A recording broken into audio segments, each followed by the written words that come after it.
Hi, and welcome to An Unpredicted School Year. My name is Misty Garcia, and I am your host. Today, we'll be talking about a very fun teacher of the Franklin High community. This teacher recently joined our staff 2 years ago, but this does not mean she's not important. She came to Franklin with her head held high, coming from a different school and not knowing how Franklin was.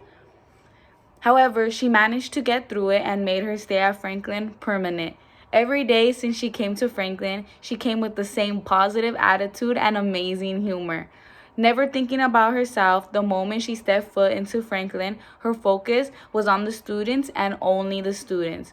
This allows her to fulfill her full potential as a great teacher, always helping the kids and always pushing them to be their best selves.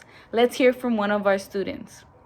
Hi, Chadney. How has Miss Panucci positively influenced you at school?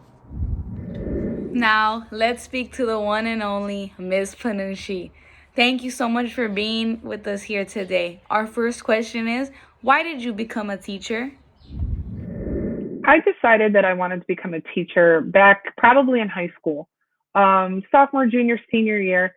My favorite class was always math, always. I just like the fact that there's always an answer. I don't like having to guess. I like the fact that there's a way to do a problem and you could get an answer. But then I started to think about teaching because I like helping other people. I had friends that had questions about math and I would be able to explain it to them. And I remembered the feeling that I would get when they understood it.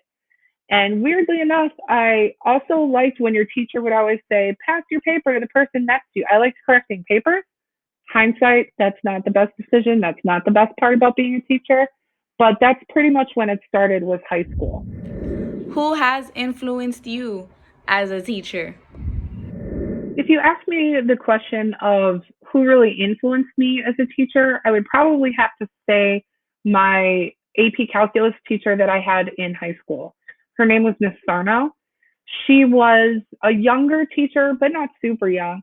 But she really made math fun for everybody. It was entertaining to be in her class. I enjoyed going every day. And yes, I like math, but not everyone in the class did.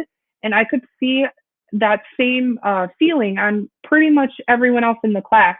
We had a good time every day. We learned a lot. She was willing to put in extra time with us to make sure we understood the concept. She told funny stories, and they were usually even related to what we were talking about. So Have you always wanted to be a teacher? I didn't always want to be a teacher. When I was younger, I wanted to be an archaeologist. I thought dinosaur bones were super cool.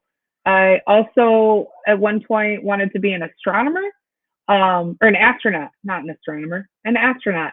And I got a telescope one year, and I thought it was super cool. That was probably, fourth, fifth grade, something like that. Due to COVID 19, school shut down March 13th, 2020. All students and staff were sent home for what we thought was only going to be 2 weeks. Those 2 weeks turned into a whole year that we've been out. We have covered how it affects students and even our athletic director, Ms. Cortez.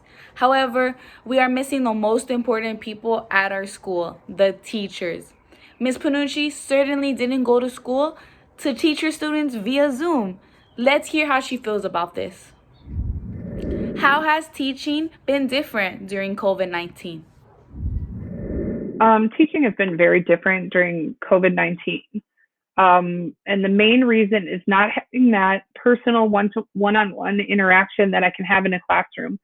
I can walk around the room and each student can be in a different spot and with different abilities in the problem. And I can look at their work and I can look at it and see what do they know, what do they not know, and I know how to fix it. Here I don't. I don't see faces. I don't know what students are working on. And it's really been a struggle because I think students are getting frustrated and I don't actually know what is wrong. Or I don't know how to help them. What else changed in your life because of COVID 19? Teaching is not the only thing that's very difficult during COVID. Pretty much everything else has changed too. I don't really get to see family members. I have most of my family that lives in Wisconsin in the Midwest because I just moved to LA 4 years ago, and we can't really travel. Um, my brother and sister in law do live in California, and I can see them, but both of us have to quarantine for 2 weeks before we go. How do you think COVID-19 has affected your students? I mean, if this lockdown has been difficult on me, it's even more difficult on students. I mean, they're not even adults yet, and they have to deal with the no socialization. A lot of them have family members that have had COVID. They've had COVID, and they don't even know how to manage their time very well because no one's really been able to teach them how to do school online. I know I've taken classes online, but I maybe do one or two at a time. They're doing six. Plus, they have to deal with all the things going on in their lives and not being able to see their friends. Do you feel comfortable going back to school? And I think I do, as long as certain safety precautions are put in place. For example, tomorrow I'm getting my first vaccination, which I'm pretty excited about, and then I'll get the next one a few weeks later. So as long as there's safety procedures, then I feel like I would feel pretty comfortable coming back to school. Thank you so much, Ms. Panucci, for your time and dedication to teaching. Nothing goes unnoticed. As you can tell, Ms. Panucci's life has been greatly affected drastically due to COVID-19. However, her perseverance had made her stronger than ever. Thank you for watching and make sure to check out the Franklin News Network.